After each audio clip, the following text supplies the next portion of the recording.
From the newsroom at news.com.au. Well, Malcolm Turnbull has suggested that Australia should look at becoming a republic once the Queen's reign ends. The former Prime Minister told Times Radio he thinks there could be a significant resurgence of Republican support when Prince Charles takes over. And so I think when Queen Elizabeth's reign comes to an end, there will be, after that, there will be a period of reflection, and I think the republic issue will return. Moving on now, Aussie scientists are a step closer to a test and treatment for long COVID. They've now determined that it causes the same biological impairments as chronic fatigue syndrome. Now, there's already a test for chronic fatigue, which now has the potential to be refined and used to diagnose long COVID. In other news, the Chinese ambassador has threatened that Taiwan's 23 million people could be forced to go through a re-education process.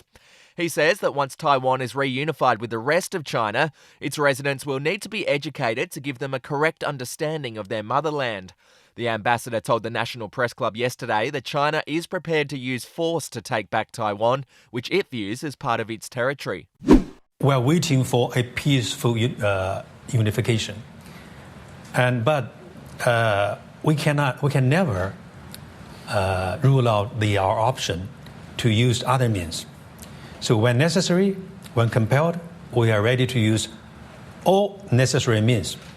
As to what does it mean by all necessary means, you can use your imagination.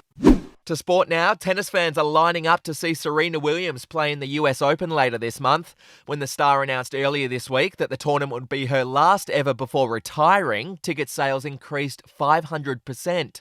Tickets for opening night are now being resold for up to $10,000. To showbiz news, a trailer for an upcoming documentary series about Armie Hammer has been released. It features some of his exes talking about their unpleasant experiences with the Hollywood star. In the beginning, I felt like this was all perfect. This was amazing. He would say things, God, you're so perfect. How could you be this beautiful, this smart, so funny? It's like you were made for me. But then things changed. He pushes your boundaries a little bit at a time. You're his. Completely. These are messages that are being sent literally within seconds of each other. I mean, he said, I'm 100% a cannibal. I'm freaking out. The series, which is called House of Hammer, will be released in the US in September. And finally, one of Brad Pitt's Bullet Train co-stars has revealed an interesting fact about the superstar.